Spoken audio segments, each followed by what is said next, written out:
नमस्कार मित्रों, आरकेपी study plus में आपका स्वागत है। दोस्तों, चैनल को ज़्यादा से ज़्यादा सब्सक्राइब करें, लाइक करें, शेयर करें और सब्सक्राइब के साथ बेल आइकन को दबाना ना भूलें ताकि हमारा नोटिफिकेशन आप तक सबसे पहले पहुंच सके। आज की क्लास हम लोग स्टार्ट करते हैं करंट अफेयर की क्लास। पहला क्वेश्चन देखते हैं। Haryana environment and pollution code, यह पुस्तक जो है किसने लिखी है? यह अभी हाल ही में पुस्तक लिखी गई है, तो इससे पूछी जा सकती है। तो धीरा खंडेलवाल, ये पूर्व आईएएस हैं। ओके फ्रेंड्स, तो फिर उसके बाद यह पुस्तक हरियाणा के मतलब जो है वहां पर जो है जो पोल्यूशन है उसको लेकर है, इन्वायरमेंटल इश्यूज के लिए जो है यहाँ पर जो है ये पुस्तक लिखी गई है। और धीरा ये जो है पर्यावरणविद है, धीरा खंडेलवाल। और उसके बाद जो है हरियाणा की बात करें तो हरियाणा में एक जो है योजना चल रही है, हर हित स्टोर, मतलब एक स्टोर खोले गए हैं हर हित नाम से। और भारत का पहला अनाज एटीएम जो है, भारत का पहला अनाज एटीएम कहाँ खोला गया है? गुड़गांव में, गुड़गांव में, गुड़गांव में खोला गया है। ये जो है हरियाणा के बारे में। अब नेक्स्ट क्वेश्चन देखते हैं। पावर ग्रिड ने किस राज्य में पहले इलेक्ट्रिक वाहन चार्जिंग स्टेशन, मतलब पहला, इसमें पहला होगा, पहला इलेक्ट्रिक वाहन चार्जिंग स्टेशन की आधारशिला रखी है? तो यह मेघालय है।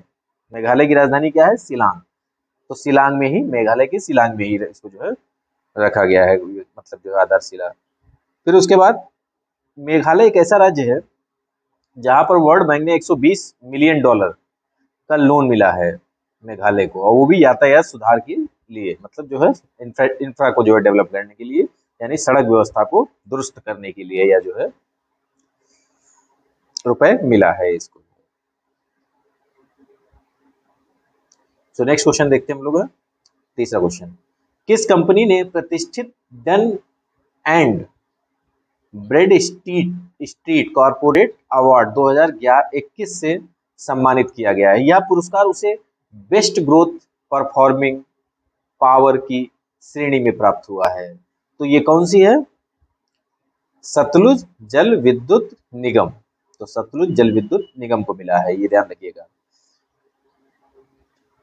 तो जब जल विद्युत की बात चली है तो अभी हाल ही में कौन कौन सी जल विद्युत परियोजनाएं बन रही हैं, तो उनके बारे में जैसे हम लोग जो है जान लेते हैं। तो सबसे पहले लोहड़ी जल विद्युत परियोजना, लोहड़ी जल विद्युत परियोजना, लोहड़ी जल विद्युत परियोजना कहाँ है? यह हिमाचल में है, हिमाचल प्रदेश में बन रही है, ये बन रही है, निर्माणाधीन है ये सभी। और फिर उसके बाद एक और हम बता रहे हैं, लोअर कोपिली जल विद्युत परियोजना, लोअर कोपिली जल विद्युत परियोजना असम में है। और उसके बाद भारत ने नेपाल में अरुणा जल विद्युत परियोजना बना रहा है। भारत जो है नेपाल में कौन किस नाम से, जैसे बाई चांस क्वेश्चन पूछ दिया गया कि भारत नेपाल में कौन सी पानी से जो है विद्युत जल विद्युत परियोजना बना रहा है, पन बिजली परियोजना, तो इसमें कौन सा होगा? अरुण, अरुणा, ठीक है, अरुणा नाम की। अब आगे देखते हैं क्वेश्चन। नेक्स्ट क्वेश्चन है 4 नंबर। किस कंपनी ने उत्तराखंड के सिंगौली भटवारी में 99 मेगावाट के पन बिजली संयंत्र में अपनी पूरी हिस्सेदारी रिन्यू पावर, यानी renewable energy power services private limited को बेच दी है? तो ये एल एंड टी का मतलब फुल फॉर्म क्या होगी इसकी? एल एंड टी की लॉर्जन एंड टूब्रो, लॉर्जन एंड टूब्रो, तो इसकी जो है एल एंड टी की फुल फॉर्म है। तो ये आपको पता चला। तो ये जो है कंपनी उत्तराखंड की है जिसको जो है इन्होंने बेच दिया है। तो उत्तराखंड के सीएम कौन है? उत्तराखंड के जो सीएम है वो पुष्कर सिंह धामी है, पुष्कर सिंह धामी। फिर उसके बाद उत्तराखंड सरकार ने भूकंप अलर्ट के लिए एक ऐप लॉन्च किया है। ओके फ्रेंड्स, उत्तराखंड में कुछ त्योहार मनाए जाते हैं, जैसे हरेला, हरेला त्योहार उत्तराखंड में, फुलदेई और बितौली। तो ये आपको याद रखना है, त्योहार हो गए। फिर उसके बाद नेक्स्ट क्वेश्चन देखते हैं। रक्षा मंत्री राजनाथ सिंह ने उत्तर प्रदेश के किस शहर में 1710 करोड़ रुपए की 180 परियोजनाओं की आधारशिला रखी है? तो ये लखनऊ में। अब 180 परियोजनाएं हैं, तो आप इतना तो याद नहीं कर पाएंगे 180 परियोजना, तो इसलिए आप क्या करें, उसकी संख्या जैसे 180 है तो इसको याद रखिए। फिर उसके बाद 1710 करोड़ की परियोजना है, तो ये याद रख लीजिए, कहाँ? लखनऊ में। तो ये जो राजनाथ सिंह है, इनकी कॉन्स्टिट्यूएंसी जो है वो लखनऊ ही है। ओके फ्रेंड्स, तो ये इस तरीके से क्वेश्चन आपका। अब नेक्स्ट क्वेश्चन देखते हैं। किस कंपनी ने डंपरों में डीजल को एलएनजी में बदलने के लिए, एलएनजी का मतलब क्या होता है? लिक्विफाइड नेचुरल गैस कहते हैं एलएनजी को, लिक्विफाइड नेचुरल गैस। तो ये एलएनजी में बदलने के लिए एक पायलट प्रोजेक्ट शुरू किया है। ये किस कंपनी ने शुरू किया है? कोल इंडिया लिमिटेड, कोल इंडिया लिमिटेड। इसमें क्या होगा, इससे देखिए ये बहुत बड़ा एक समझ लीजिए इनके लिए बहुत फायदे वाला जो है। डंपर का मतलब पहले समझ लीजिए, डंपर क्या होता है? डंपर का मतलब जिसमें जो है कोयला वगैरह भरा जाता है। जैसे आपने देखा होगा कि जब रोड वगैरह बनती है तो उसमें जो है जो ट्रक यूज किए जाते हैं वो डंपर कहे जाते हैं, जिसमें अच्छा खासा जो है कोयला आ जाए या अच्छा खासा गिट्टी वगैरह जो है उसमें आ जाए, तो इसलिए जो है डंपरों का यूज किया जाता है। तो उसमें क्या है कि उन डंपरों के माध्यम से, देखिए कोल इंडिया लिमिटेड का एक आंकड़ा बताते हैं आपको है कि कोल इंडिया लिमिटेड लगभग ऐसे मान के चले 3500 करोड़ हर साल डीजल पर खर्च करती है। 3500 करोड़ रुपए हर साल डीजल पर खर्च करती है। और काहे काहे में?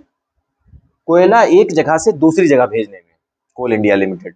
तो यह क्या करेगी, अब एलएनजी में लाएगी, यानी जो डीजल की जगह, वो डीजल क्या करेगा, डीजल ज्यादा प्रदूषण करता था और एलएनजी कम प्रदूषण करेगा। तो इसलिए जो है एलएनजी, और फिर उसके बाद इसको 500 करोड़ रुपए की बचत भी होगी इससे जो है हर साल। तो ये भी इसके लिए एक फायदे की बात है। तो हम लोग नेक्स्ट मतलब जो है इसके बारे में बताते हैं कि कोयला की बात हुई तो कोयला मंत्री कौन है? कोयला मंत्री प्रहलाद जोशी, प्रहलाद जोशी, प्रहलाद जोशी कोयला मंत्री हैं। अब नेक्स्ट क्वेश्चन देखते हैं। जापान के प्रधानमंत्री योशिहिदे सुगा, योशिहिदे सुगा ने अपने पद से हटने का फैसला किया है। वह किस पार्टी के हैं? तो यह लिबरल डेमोक्रेटिक पार्टी के हैं। और इसी पार्टी से जो पिछले जो है प्रधानमंत्री थे, क्या नाम था? शिंजो एबे। तो वो भी जो है इसी पार्टी से थे। कुछ तबीयत गड़बड़ाने के कारण ये बने थे, लेकिन इन्होंने ये क्यों हट रहे हैं, इस्तीफा दे रहे हैं, अपना पद से हटने का फैसला किया है? उसका कारण है इन्होंने कोविड पर नियंत्रण, हालांकि इन्होंने ओलंपिक खेल तो करा दिए, लेकिन इन्होंने कोविड पर जो है, कोविड बहुत ज्यादा बढ़ रहा है वहां पर, तो इसलिए जो है ये फैल रहे हैं इस मामले में, जो है कोविड के मामले में। सो नेक्स्ट क्वेश्चन देखते हैं। इंस्टाग्राम पर 150 मिलियन फॉलोअर को पार करने वाले पहले भारतीय और साथ ही पहले एशियाई कौन बने? तो विराट कोहली जो है इंस्टाग्राम पर 150 मिलियन फॉलोअर। सो इसमें पहले स्थान पर कौन है? ये तो एशिया के हो गए। और उसके बाद पहले स्थान पर कौन है? Cristiano Ronaldo. ये 35 करोड़, ये प्रथम स्थान पर इनके फॉलोअर हैं इंस्टाग्राम पर। 35 करोड़ लगभग इनके जो है फॉलोअर हैं। कौन है, नाम से फिर से याद कर लीजिए, Cristiano Ronaldo. So next question देखते हैं। किस बैंक ने बेसल अनुपालन वाले एडिशनल टीयर 1 ब्रांड से 4000 करोड़ रुपए जुटाए? तो ये एसबीआई। मतलब ये क्या है, एक बॉन्ड है, एडिशनल टीयर 1। एडिशनल टीयर 1 एक बॉन्ड है, किसने जारी किया? एसबीआई ने। या क्या करेगा कि लोगों को जो है लगभग 7 दशमलव कुछ % जो है ब्याज दर पे जो है वो बॉन्ड जब खरीदेंगे तो हमको वो जो है, जैसे मान लीजिए हमने बॉन्ड खरीदा तो उस पर जो इंटरेस्ट रेट रहेगा तो लगभग 7 पॉइंट कुछ % था उसमें जो है। तो आपको याद रखना है कि ये एसबीआई ने जो है बॉन्ड जारी किए हैं। इससे जो है क्या करती है, मार्केट से एसबीआई का मतलब इसमें काम क्या होगा, लिक्विडिटी को क्या करेगी एसबीआई, लिक्विडिटी को इससे कम करेगी। जैसे क्या होता है कि जब बॉन्ड जारी किया जाता है तो आदमी के पास लिक्विडिटी का मतलब होता है मनी, तरलता जिसको कहते हैं। तो मनी जो होती है वो क्या होती है, व्यक्ति के पास होती है। अब जब व्यक्ति आम जनता के पास है, उसको लिया कैसे जाए, तो कुछ प्रॉफिट दिया जाए जनता को। जनता को प्रॉफिट जैसे दिया गया, मतलब ब्याज दर पे जो है रेट दिया गया, तो उसमें एक बॉन्ड खरीदिए आप, और उसके बाद जो है रुपए उनको जो है आरबीआई को दीजिए, मतलब एसबीआई को दीजिए, या आरबीआई जो भी मतलब जारी करता है बॉन्ड, तो उनको दीजिए। तो इससे क्या होता है, लिक्विडिटी कम होती है मार्केट में, और लिक्विडिटी को बढ़ाना होता है तो क्या करना होता है कि इसी को जो है रिलीज कर देना होता है। और कई भी माध्यम हैं लिक्विडिटी घटाने बढ़ाने के। सो नेक्स्ट क्वेश्चन देखते हैं। अच्छा, एसबीआई के चेयरमैन कौन है, दिनेश खर, दिनेश खर तो एसबीआई के चेयरमैन हैं। फिर नेक्स्ट क्वेश्चन बहुत बढ़िया क्वेश्चन है कि अमेजॉन के बारे में एक क्वेश्चन है। क्या क्वेश्चन है कि किसान स्टोर लॉन्च किया है अमेजॉन ने, इसमें खेती से जुड़े लगभग 8000 से ज्यादा प्रोडक्ट खरीद सकेंगे आप जो है। तो ये जो है अमेजॉन ने लॉन्च किया है। कौन सा, किसान स्टोर लॉन्च किया है। नेक्स्ट देखते हैं, मोहम्मद नगुइब सैन्य अड्डे पर 21 देशों के साथ ब्राइट स्टार सैन्य अभ्यास की मेजबानी कर रहा है, मिस्र कर रहा है, इजिप्ट। सो नेक्स्ट क्वेश्चन देखते हैं, पैरालंपिक में पदक जीतने वाले पहले आईएएस अधिकारी। सो ये जो है नोएडा के डिस्ट्रिक्ट मजिस्ट्रेट हैं, डीएम हैं। सो इन्होंने सिल्वर प्राप्त किया है, और ये सुहास यतिराज हैं। तो ये आपको बहुत इंपॉर्टेंट है, इसको याद रखना है आपको। भारत और ऑस्ट्रेलिया के बीच, और उसके बाद जो है जैसे पैरालंपिक की बात करें तो पैरालंपिक में जो है भारत ने कितने पदक जीते हैं, 19 पदक जीते हैं, 19 पदक जीते हैं, जिसमें 5 सिल्वर हैं, 5 गोल्ड हैं, सॉरी 5 गोल्ड हैं, 8 सिल्वर हैं, 6 ब्रॉन्ज हैं, यानी कांस्य पदक है। तो इस तरीके से 19 पदक जीते हैं भारत ने। और उसके बाद भारत 5 जो स्वर्ण पदक जीते गए हैं, तो उनके बारे में आपको याद रखना है, और यह भी याद रखना है ये कहाँ के हैं। तो हम एक बार फिर से बता देते, आप लोग जो है इसको लिख लीजिएगा, अवनी लखेड़ा, अवनी लखेड़ा, लखेड़ा, ये जो है जयपुर के हैं, जयपुर राजस्थान। शूटिंग में जो है, शूटिंग में इन्होंने जो है प्राप्त किया है। बस 3 ही चीजें आपको याद रखें, अवनी लखेड़ा, ये कहाँ के हैं, जोधपुर के हैं, जोधपुर के हैं, जोधपुर के हैं, ठीक है, जोधपुर के हैं। ये जोधपुर कहाँ पर, राजस्थान में पड़ता है। शूटिंग, शूटिंग में इन्होंने जो है, ये शूटर हैं समझ लीजिए प्रकार से। 2 प्रमोद भागवत, प्रमोद भागवत कहाँ के हैं, बिहार से हैं, बिहार से हैं। ये बैडमिंटन खेलते हैं,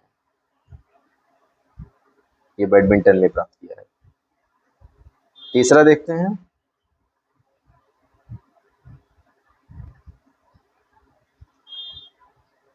कृष्णा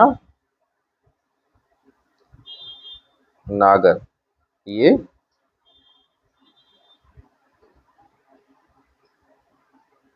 जयपुर, जयपुर। ओके फ्रेंड्स, ये भी बैडमिंटन है। फिर उसके बाद चौथा पदक जो स्वर्ण जीता है वो सुमित अंतिल ने जीता है।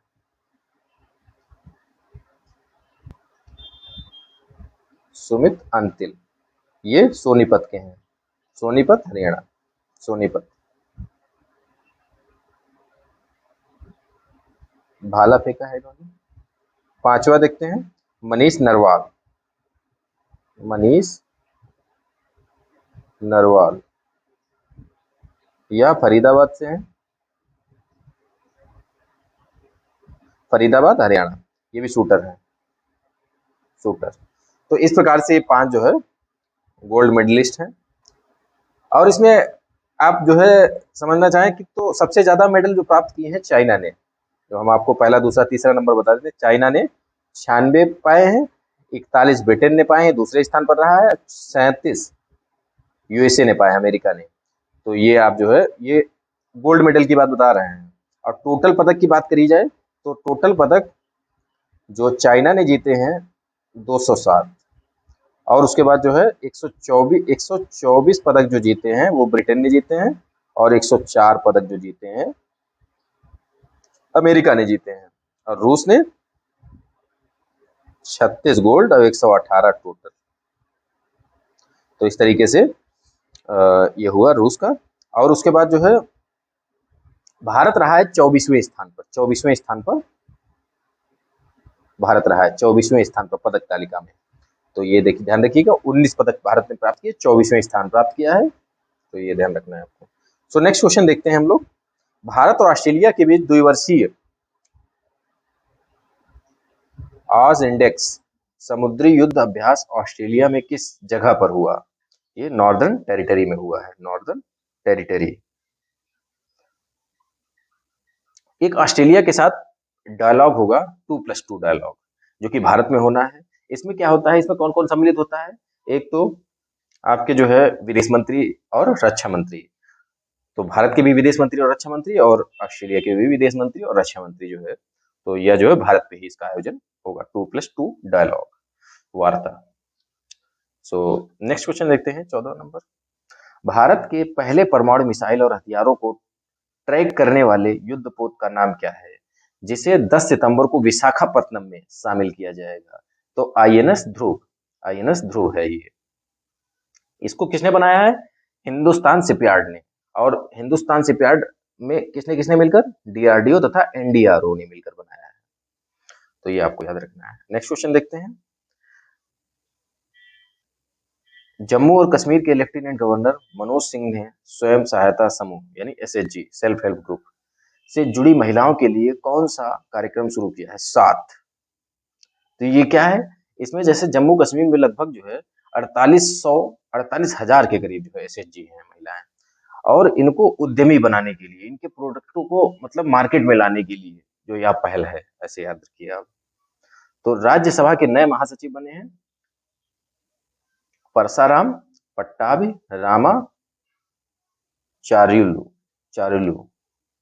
तो ये जो है राज्यसभा के नए महासचिव बने हैं। जैक्स रोग, जिनका ये कोई रोग नहीं है, ये एक व्यक्ति है जिनका निधन हो गया है, यह अंतरराष्ट्रीय ओलंपिक समिति के अध्यक्ष थे। तो ये आपको याद रखना है।